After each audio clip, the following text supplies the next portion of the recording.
All right, Noel, we're live. My guest today is Noel Bernal from the city of Brownsville, Texas. Um, we have probably seen Brownsville in the news because of a lot of things. Their motto is "By the Sea and Beyond." And welcome to the show. Thank you, AV. It's a pleasure to be here. Yeah, did I get that tagline right? I It's think there's on the three. border, by the sea, and beyond. Sorry. You were Okay. pretty close. Pretty close. So tell me, man, this is very exciting. How did you become a city manager? I know you've had this role at multiple cities, but what led you to this on this path, and how did you get to become a city manager? Absolutely. Well, thanks for having me. It's been quite the ride. I'm by nature a very reflective person. I engage in deep thinking, and I think that's one of the skills that we need to harness more in our day and age because we live in such a distracted world. So I do try to spend time with myself and make sure that I'm in line with my purpose. My focus growing up was to make an impact and to serve. And initially, I thought I would meet that through becoming an attorney. And as I was wrapping up my political science requirements, I took by complete fortune a a course on introduction to public administration. Nice. And also, in a very fortuitous way, the course was taught by an undergraduate professor. The professor that was on schedule had some medical issues going on, so that professor came down and he taught it in a graduate level style with a case study approach. And he had been a city manager for 35 years throughout Texas, and he brought out some very engaging case studies, and it led me to understand the impact that can be made in a community through city management. But what stood out the most to me was the origin of the profession. So city management is about 100 years old now. We're over 100 years old, Hmm.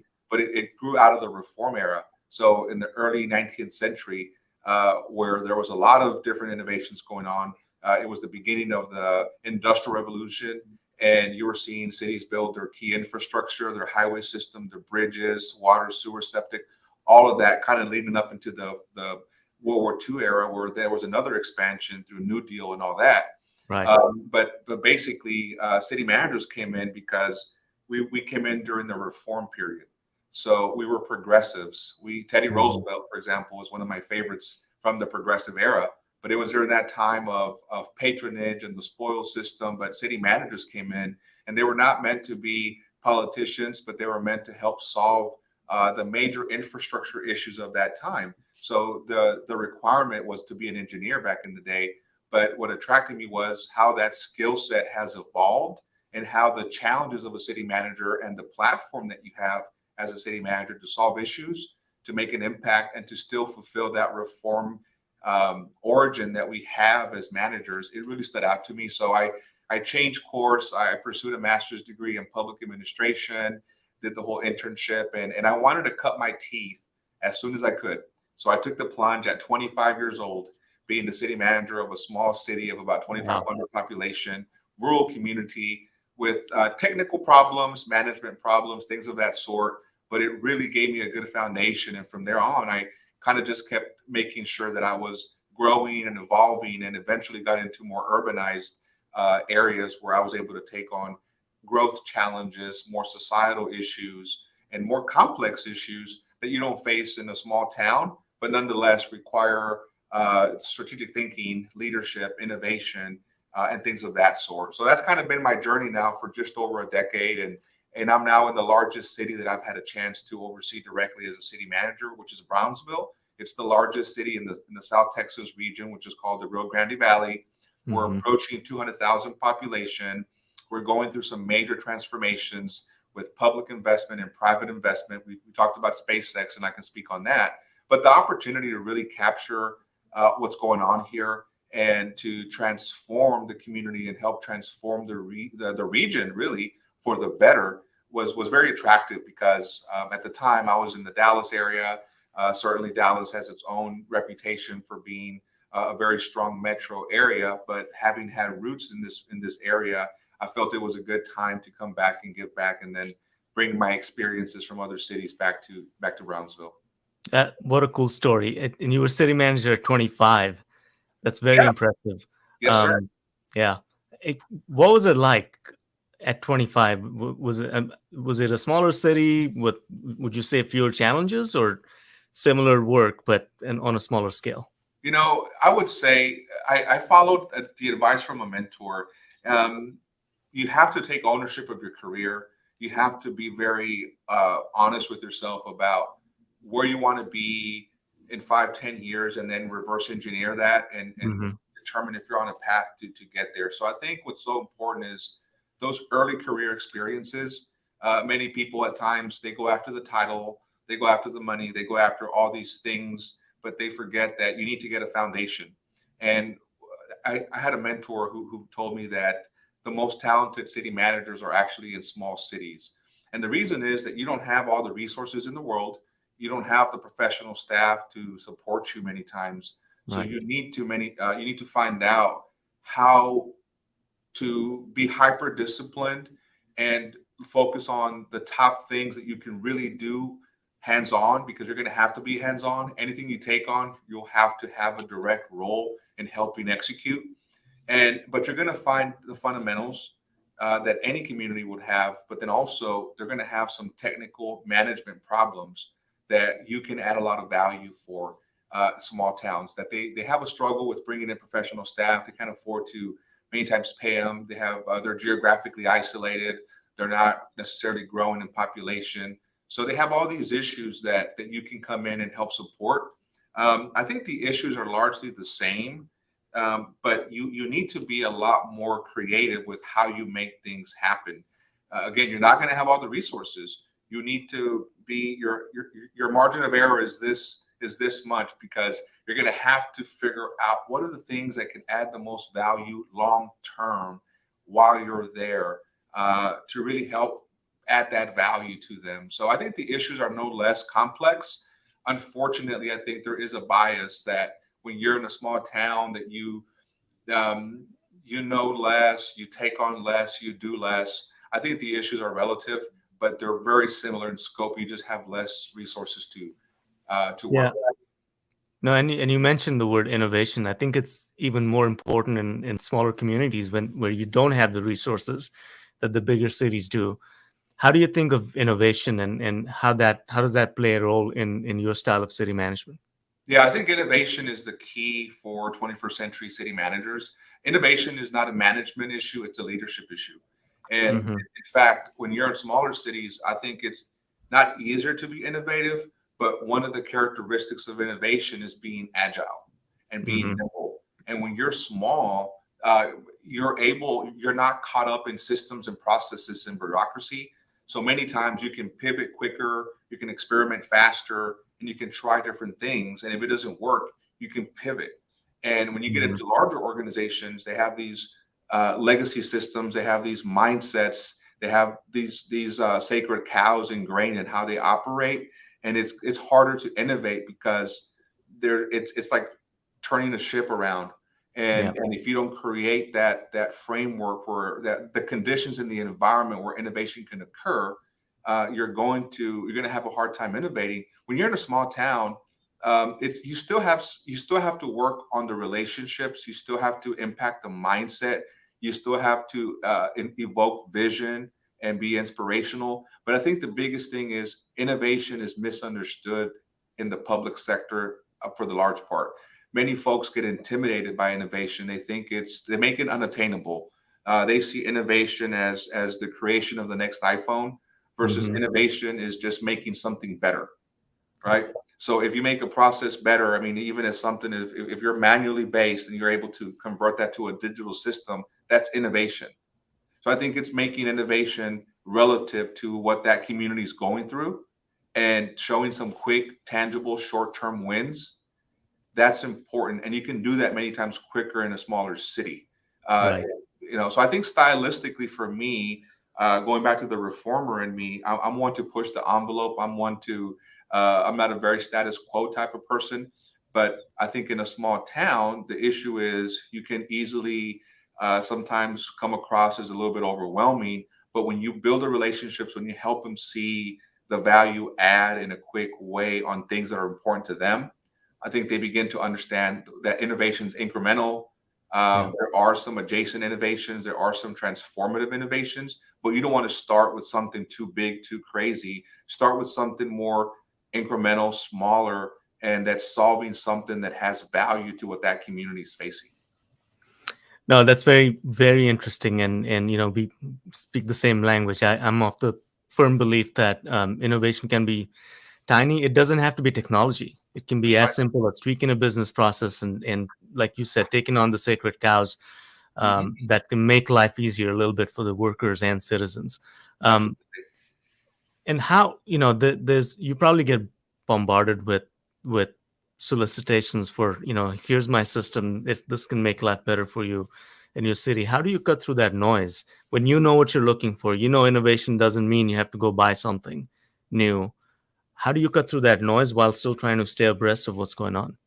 Yeah, you have to manage in an environment of limited resources and constraints, and you have to be more wise and more strategic when you're looking at what innovations you're going to choose. The biggest thing to me is every city, every organization needs to have a very good handle on its vision and on its strategy and on Mhm. what are the higher payoff investments with the greatest ROI that you can make. For example, and I think many times what we do is we allow you have the tail wagging the dog, right? Yeah. We become vendor driven, we become hype driven, we become trend driven. Many times those are soft trends, which is not really something that you want to be pursuing. Wait till it's a more established trend that you can actually define your philosophy of innovation and where Mhm. you want to be on that spectrum. But I think it's understanding, having your vision, your strategy as part of your organizational culture, because you have to be able to go out and articulate and find partners that can help you realize your vision, not have people to come to you telling you what you should be doing. If you haven't spent time as an organization, as the leadership of that organization, elected leadership and appointed leadership, you need to spend time identifying your why, where you want to go, how you're going to get there, how you're going to structure to get there, and then you can rely on the tools and the tactics that can enable that, whether it be technology or otherwise. And I think what happens is many times managers are tactical in nature. They Mhm. go after the widgets and the gadgets and the technologies and the hardwares and the softwares that they can't answer the question of what is the end of what these things are going to get you to? What Right. problem is it solving? What's the return on investment for that organization? I always tell my staff there's such a thing of being very efficient but yet ineffective, because Mhm. you need to make sure that you're doing the things that are going to move the needle in the Yeah. areas that you need. So, hey, this technology is great, it works, but how is it improving a systemic or structural challenge that you may be dealing with in your organization and or in your community at large? Or how does it move you closer toward fulfilling that vision or that strategy that you have? So I don't start with the tactics. I Mhm. would always encourage folks to do the whole Simon Sinek, right? You start with your why, you cultivate your strategy, you look, then you begin to look at your structure and your systems, and you identify if there are things that would be bottlenecks or if there are things that would limit your ability to implement and do some of these innovative things. And if those can be addressed through technology and that kind of thing, that's where you pair up the problem with the solution, the problem with the partner, and your partners need to understand what they're joining, what vision they're helping realize. Because if you're just again coming in and implementing things, that's just activity. It doesn't necessarily mean that you're moving the needle for the organization and for the community. No, those are great points, Noel. The foundations of any strategy is you start with the vision and then look for the outcomes. What outcomes are you going to get for your citizens, for your workers, for best bang for the dollar over time? Not just buying widgets. And I'm excited that you're of the same mind. Um, it, but even when you do process redesign, you do incremental adjustments, you do improvements in a small scale. There's the challenge of translating your vision as an executive Mhm. to people that are on the line, that are more tactical, that are looking for tactical wisdom and direction? How do Mhm. you correlate and reconcile those two? Yeah, that's the challenge. How do you get it to be democratized? How do you Hmm. democratize? So one of the things that I've done in our organization, and the way I would say that you enlist the frontline employees is innovation is everyone's business, and innovation should be in everyone's job Right. description, because everyone has a leadership responsibility. So I think what happens is we many times classify our employees into leadership, management, technical. Okay, the leadership is done at the top, management at the top, maybe some management in the middle, and then the technical work gets done at the bottom. Hmm. Okay, technical work, if you're a doer, if you're just doing technical work, where are you doing the work of thinking? And the work of innovation is thinking work. So if you don't create the space and the time within the organization to engage in solutions and problem discussions, even with your frontline employees, then you're missing the boat, because many of the things that you could be doing to make things better or to implement innovations could be in the front line, and your employees might know what those issues are, but you're not even asking the question. So what I would suggest to anybody is creating the culture where innovation can happen. You have to create an environment where leaders are at all levels of the organization. Ideas Hmm. have no job description. Ideas have no hierarchy. You have to flatten your organization, and you as a CEO or as a director or assistant director, you have to go out to the front lines, and you have to basically admit and say, make a statement that I don't have all the answers.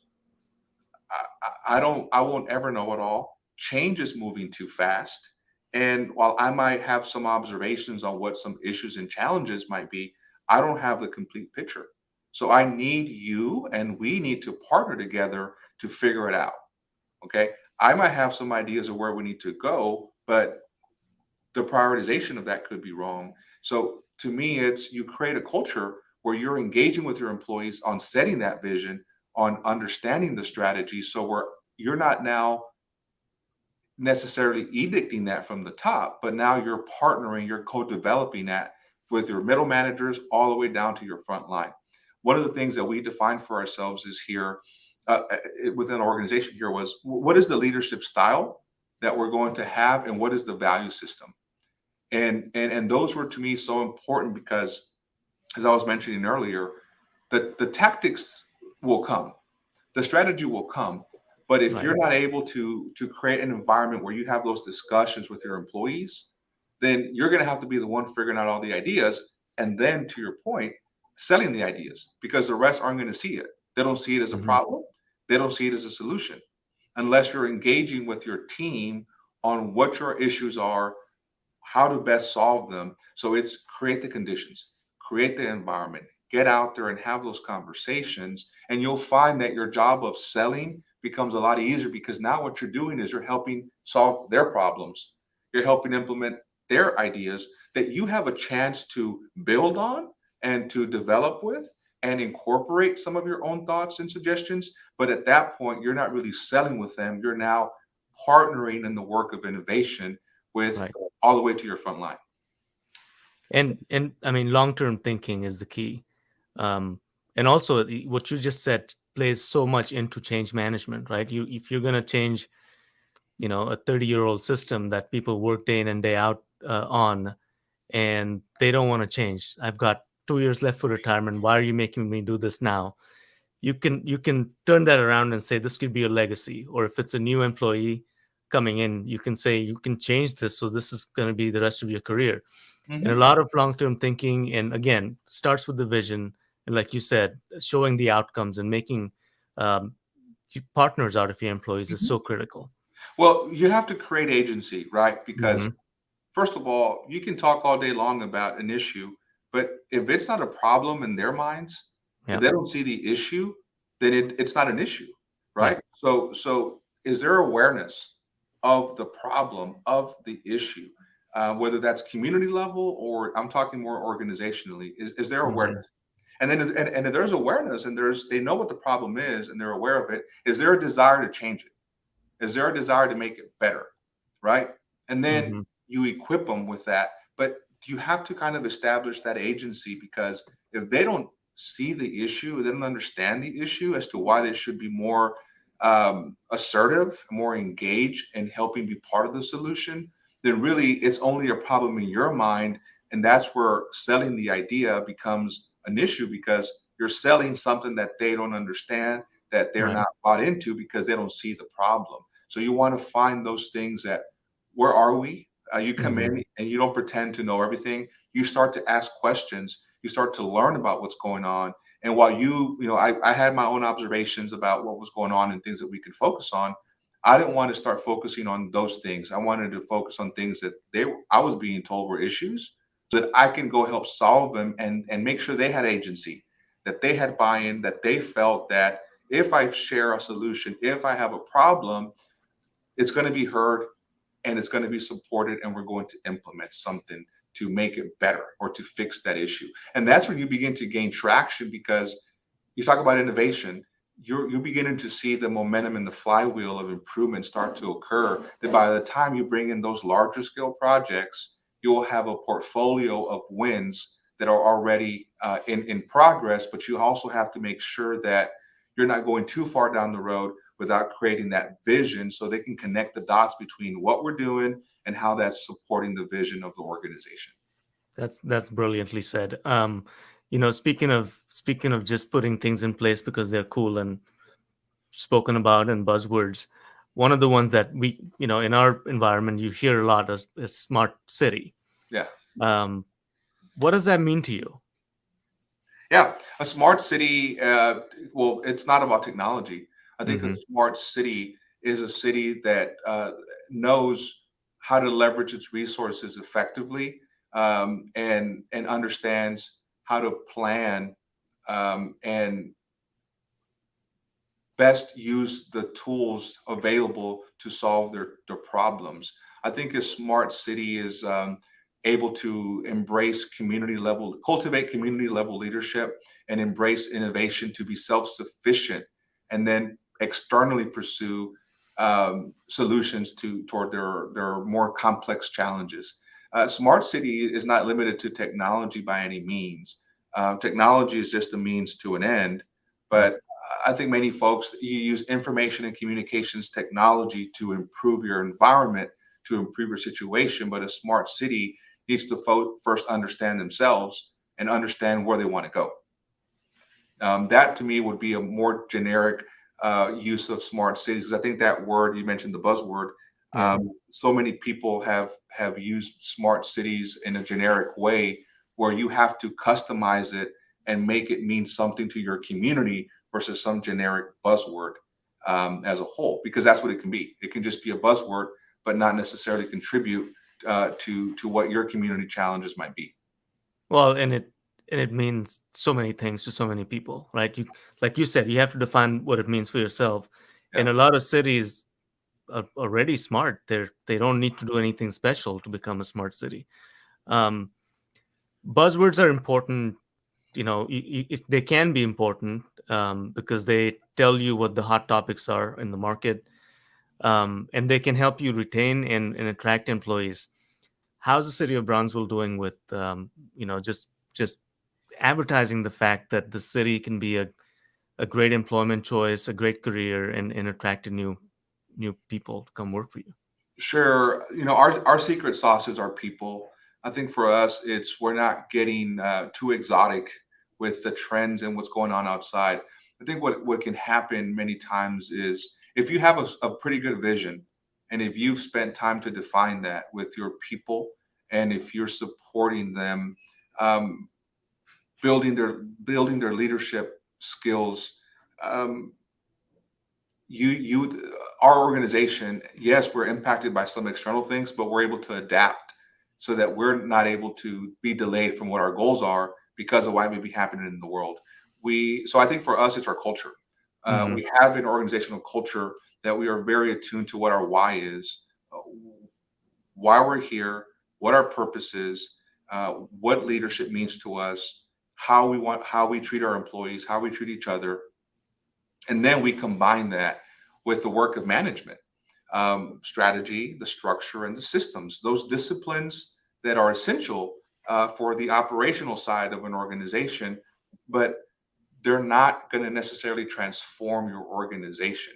If you don't have people who are transforming themselves, and then you multiply that times however many you have in your organization, you're not going to see a lot of growth in your organization. I think a lot of organizations are forgetting that the Hmm. competitive advantage of yesteryear, of brick and mortar, of equipment, of machines and technology, those are important.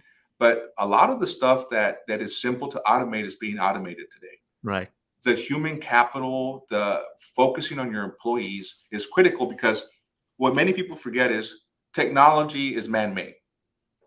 Okay, we created technology, and then we're getting to the point where technology is overtaking what the human ingenuity and the human spirit is. And that's not, to me, ever, that's a backward relationship, because human ingenuity and your people will continue to think through and pull you out of any rut and Right. pivot out of any challenge. We as an organization during the pandemic, we fared very well because we were attuned to the voice of our employees. We were proactive to serve our community. We put on the oxygen mask first.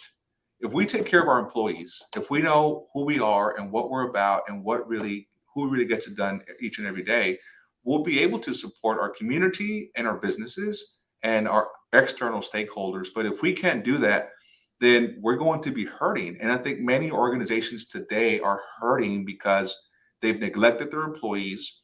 They're not investing in them. They're not allowing Hmm. their employees to connect their personal passions and their personal values with that of your organization, or their personal mission with your mission as an organization. So what you have is a lot of people who are having an identity crisis and are not fulfilled. And yes, pay is important and all these other things are important, but more important is your relationship with your people, so that if they're engaged in something bigger than themselves, if they can articulate the vision and the mission work, if you're treating them well and helping them be the best version of themselves, and then you're collectively moving that organization forward, that's more impactful. And that's a better selling point than a lot of other things that are being offered by many organizations. No, and I was telling my team the other day, it's also heartening to know, given the employment situation, everyone can have a job. Um, the fact that people are still here means they're here by choice, and that speaks volumes for leadership. Um, speaking of a specific position, a CIO or an IT director is an important part Mhm. of an organization, and it's fascinating how it's all coming back to vision, mission, organization, leadership. Um, when you say rethink IT, today technology is available. It's like you turn the light bulb on, you expect the Mhm. Wi-Fi to be on and systems to work. Right. What does that mean for today's CIO, IT director, whatever the role might be, the leader in your tech organization? Yeah, we're actually going through the hiring process for one now. Okay. We just had interviews for finalists last week. I think the public sector has gotten stuck in a rut. Yeah. We're still the traditional break fix organization. Many times in the public sector, I know we're guilty of that. And what we need to do is see technology as a strategic business partner um, of the organization. They need technology needs to have a seat at the table at any mission critical activity that could be happening within the organization. Technology is a major enabler of a lot of things, Hmm. and I think the CIO needs to be able to uh, be a solutions architect, right? They need to be able to understand how to marry and match uh, enterprise-wide technology improvements, investments, and standards with the core mission of the organization, the core vision of the organization, because technology cannot be done in a vacuum anymore. I think the CIO needs to have the leadership skills to build healthy relationships across the enterprise, and then help teach and educate others where technology fits in the equation. We have like a C-suite concept where we have a CFO, we have now our enterprise applications director, and 4 years ago we changed the nomenclature, but it was really Mhm. more significant than that, from management information systems to enterprise applications. And what that is, it's more of a private sector type approach, Mhm. more of an open architecture or enterprise architecture type approach. So we realized, and what we have found just in building the foundation, is that we were very siloed, very decentralized. We were not maximizing the investment in the technologies that we already have. Technology would have to wait in line and kind of get the crumbs, so to speak, of our capital program and Mhm. all that kind of stuff. They had to kind of beg and plead, where technology should have a voice at the beginning, through, and all the way to the end of a project. If we're doing something of significance, it needs to check out Yep. also from a technology standpoint. And I think the CIO, I can, a CEO can give you a place and allow you to have enough executive level support, but then you need to take it from there. And you need to ensure that you're giving the technology role within the organization its proper place. Right. So how did that? I know you've done some switching gears to your the broadband issue. Everyone's facing it, especially in rural America. How Mhm. do you provide broadband to people that are working from home, that are moving into your towns? And it's a lot more pronounced here in East Tennessee where we live because of Mhm. the mountains. Certain technologies are not useful, and it's a huge problem. And I saw that you had sort of solved it along the same lines that we do the thinking here is public-private partnerships. There's a lot of funding available for broadband, Mhm. and again, there is not a true sense of how that should be spent, who should get the money, and how this should be solved. How did you do this in Brownsville? Yeah, we started pre-pandemic. For us, when we looked at Brownsville and looked at the needs that we had, Brownsville had some significant, or has still some significant structural slash systemic issues. And when you're trying to become more competitive and you're trying to build a community up, there are certain foundational pieces that need to be in place. In the 21st century, that's broadband is foundational, right? Is it important Hmm. as a water line, as a wastewater line, as a roadway, a Yep. bridge? You just can't get much done. That's your foundation. And for us, we were among the top 5 most disconnected in the country, and a broadband infrastructure overall is the most inequitable infrastructure in America, Yep. where only 15% of individuals actually have what's considered adequate service by the Federal Communications Commission. Mm. So that's a really low number. So typically, right, I think this is where I can go philosophically back and forth with anybody, but it's the chicken or the egg, right? Is it government goes first or the private sector goes Yeah. first? And I think I talk about this a lot, and I know you responded to one of those uh, LinkedIn comptroller thingy. meetings that I had Yeah. recently. To me, it's what's the gap, what's the root cause issue, and what is the role that government can have in solving that? Government, in my opinion, right, shouldn't be in everything, but there are certain things that we need to be involved. Broadband Hmm. is now a public good. So I think when you frame it in that fashion, it gives us a role in solving the issue of broadband. Now, what that role is needs to be tailored to every community, because you need to understand your local capacity, leadership capacity, resources, et cetera, political situation. There's a host of things. But at the end of the day, I think when you frame it that way, it gives us a place. And then when we went through a feasibility study, and we also engaged with our community partners to ensure, again, to ensure that there was agency. We don't want the Right. city to be out there talking about broadband, but yet nobody else was reciprocating and nodding their heads and saying, "Yep, broadband is a big threat to me, and for this reason," and that kind of thing. So we engage with our higher education institutions, our healthcare institutions, economic development corporations across the board, and we created a task force, funded a feasibility study jointly. There was that buy-in. We each had Hmm. some token money invested, 26,000 each. It was less than 150,000 for the feasibility. This was all before the pandemic. But I think what happened there was this: there was awareness of the problem. We brought in outside experts, the Federal Reserve and universities, et cetera. There was awareness and there was a commitment that this is a legitimate threat to Brownsville. We deem this to be a public good where the city needs to have a role. right around that time, we had a change in our elections, and our mayor, that's still the current mayor, comes in, and he jumped on this and made it one of his primary platforms, where he said, "I'm going to put my stock behind this," and so did the rest of the governing body. But it gave us momentum. It gave us the political support. So the pieces began to fall into place, right? Through the feasibility study, we understood what the speed test issues were, what the take rate needed to be for us to have a profitable system.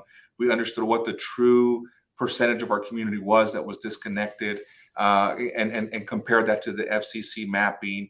And then ultimately, we put out, after the feasibility, we put out a request for proposals, request for qualifications, and we began to evaluate and see, based on the pro forma and based on the feasibility study, what private partners we could attract. The city looked at various business models. And one of the things that we defined early was the city did not want to be in the broadband business. We recognized that the private sector had underinvested in Brownsville, right? There's a digital redlining issue that happens in communities, but that didn't mean necessarily that Brownsville felt that it had to go the whole way. We are also a fiscally challenged community. We're a socioeconomically challenged community, so we didn't want to mortgage out our balance sheet as a community either in trying to solve this problem, because we have other things to address as well. So it was in looking at the various issues and concerns that we ultimately determined that the public-private approach was best. We didn't want to overcompensate and go the whole way. We wanted it to be competitive and to be still to still give the private sector a role. And we wanted to be facilitators. We ultimately landed on funding the middle mile. At the time, we restructured our debt portfolio because we didn't have the means to do it. So back in 2019, we had our whole debt portfolio restructured in preparation for making that investment. That's another piece, right? Your financial wherewithal. Yeah. We made that commitment that we were going to fund something, right? Middle mile was probably what we were going to do, but we were considering even more at that time. But when ARPA came in, ARPA was a blessing in that we substituted our local bonds, local debt capacity with the federal funding. But that's to make a point that we were committed from the beginning. We were committed to pulling the levers and aligning the right pieces to figure out this puzzle. So I think if I'm talking to anybody, I don't need to get into the technical specifications on our numbers unless you want me to, but I would say as a community leader, as an organization, as a community, you first need to look at your political structure, your financial capabilities, your technical capabilities with your IT staff. We brought in consultants to help us with vendor selection, to obviously do the feasibility study. So it's know what your limitations are, seek partners, fill those gaps.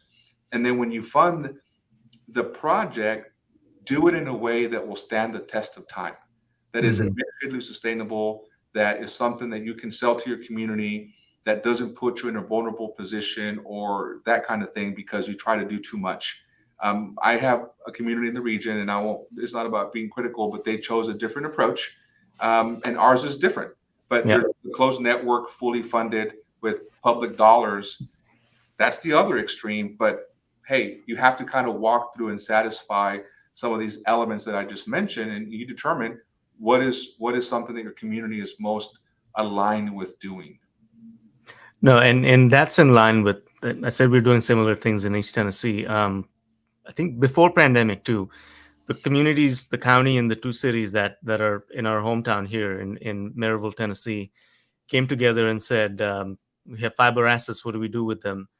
Created a consortium, like an agreement between the three agencies that said we're going to standardize on equipment, systems, and cybersecurity policies.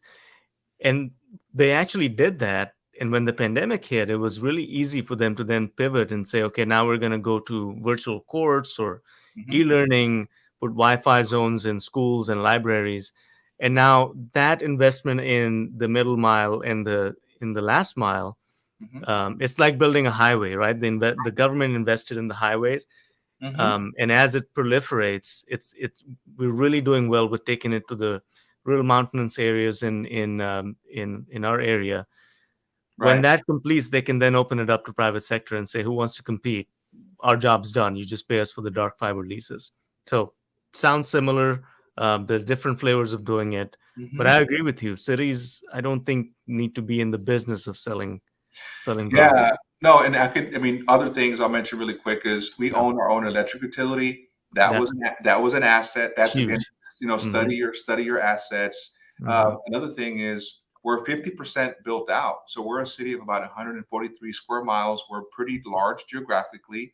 Hmm. 50% built out. So you have a lot of underdeveloped, undeveloped areas. So if you're going to run fiber, I mean, the numbers are the numbers. You still have to make a dollar, Yep. you can't run fiber everywhere if you don't have rooftops to serve. So you can really hurt yourself. So we partner with the public sector. We opted for a design build approach where we just laid out our conditions and asked the private sector to submit their best custom build solution. So we're going to have fiber 100%, 100 megabytes symmetrical across the city, but we didn't dictate thou shalt do fiber Yeah. across. We're going to have fiber down the main in some areas with fixed wireless solutions because it's Hmm. more cost effective. But you see, you're inviting innovation, you're inviting the best practices of companies that have done this in other parts of the country, other parts of the state, and you as a city don't have to go out and figure it all out and perhaps make some mistakes that can be expensive mistakes. So those are the policy considerations that when you partner with the private sector, you're getting the best of both worlds. It can be difficult because you may say, I know for us, we had the conversation of, well, the private sector created the problem and now we're trying to partner with them. Well, not necessarily, because that doesn't mean you have to partner with one of those large entities. You can partner with whomever you want. There's Right. nonprofits nowadays, there's consortiums, there's pension funds out there that are investing in broadband, that are creating subsidiaries that will help manage and operate networks. So you don't have to necessarily go to those large players in the telecom industry all the time.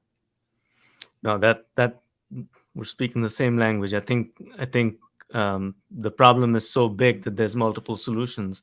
That's Just right. have to make sure that again, you're being funded by ARPA funds or wherever bond funding. You just don't want it to go to the people that have created the problem, like you said. Or Yeah. I've been in meetings where underserved doesn't mean the same to you as it means to a large unnamed telecom provider, right? Underserved to them means they don't have customers there. So Same thing with profitability. yeah. Profitability doesn't mean the same for the private sector. We don't have to get a 7 to 10 year weighted return weighted on my on my margins. We can Hmm. issue bonds and pay them off over 20, 30 years, right? Right.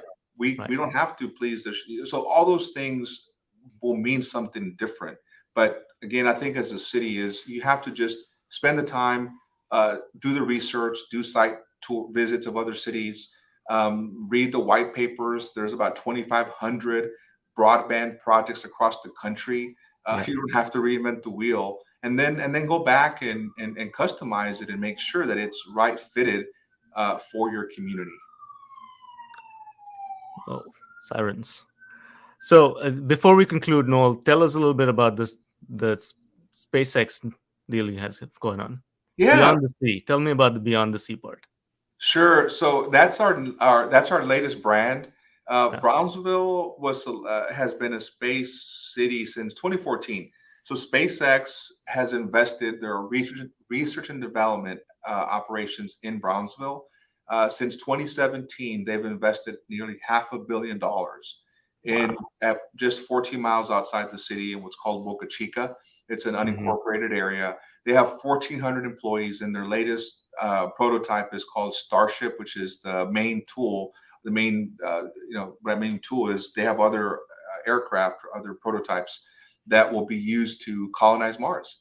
And through here, 80% of Starship is being built with Bronzeville citizens or state of Texas citizens right at the facility here. SpaceX is also so we're working on a new space city strategy. So as part of our economic development strategy, we're building the ancillary infrastructure that supports the space economy. So what's basically happened is what was a government funded. This is another example of like the internet, Hmm. and another example of even broadband for that matter. So what was government funded primarily has now become a private venture. So, Right. so NASA now they're not funding and pouring big money to the space programs. They're partnering with entities like SpaceX. So space commercialization has gone Mhm. private, and that's what's going on. Brownsville is front and center of that, and we're also working at an airport to create a spaceport, a public spaceport. SpaceX has a commercial spaceport, but Mhm. this is one that would not compete with SpaceX, but that would provide for the companies that provide for the ancillary services of the new space ecosystem to also launch from Brownsville, because ultimately what we're trying to create is more of a cluster down here Yeah. of aerospace companies that can bring jobs to our community, entrepreneurs, space startups, and things of that sort. Uh, Congratulations on getting all that done. Last question: Are you going to be on the first ship to go to Mars? Oh my gosh. You know what? Yeah, assuming that I had the resources to go, because the cost, it's up there, but I don't know that the cost really matters. I think, it's one of those things, right? Do you want to be bleeding edge, Yeah. uh, cutting edge, early adopter, right? I think I'm going to be in the laggard Yeah. side of that innovation, because I want to make sure that the proof of concept is there. I think I'm with you. I'm not going on the first ship, man. I'm all for the first ones. They can be the pioneers, and I'll Yeah. congratulate them when they're back, and they can tell me all about their trip. And this has been awesome. And one other thing I saw on Visit Brownsville on the website was the taco trail. Yes, What we're is that? taco country. So Are you? Brownsville is a binational, bicultural Yep. community, and we're known for having some of the best Mexican cuisine. We're only a hip and a scop, what is it, a hop, skip and a Hop, hop skip, away and from jump. the Yeah. border. So we're Yeah. right here, and we have some of the best cuisine. It just crosses the bridge. It's right here in Brownsville. We're Texas Monthly, New York Times, many other magazines, LA Times, have highlighted us because of our cuisine. So if you want to eat a good taco that is really, really original and authentic The real stuff. culture, Brownsville would be the place to be. I look forward to that. Let me know. We'll host you down here whenever you For want to sure, man. come down. Noel, thanks for your time. I appreciate this a lot. I can see how we are speaking the same language. It's encouraging. My mission always is to promote the fact that it all starts with the leadership's vision. You can buy all the widgets you want. If you don't have a cohesive strategy, it's not going to work for you. So Absolutely. thank you for your Thanks time for today. having me, AB. Look Yeah, forward to hopefully visiting soon in person. I'd love to. All right. Thank you. Yes, sir. Thank you. Bye bye.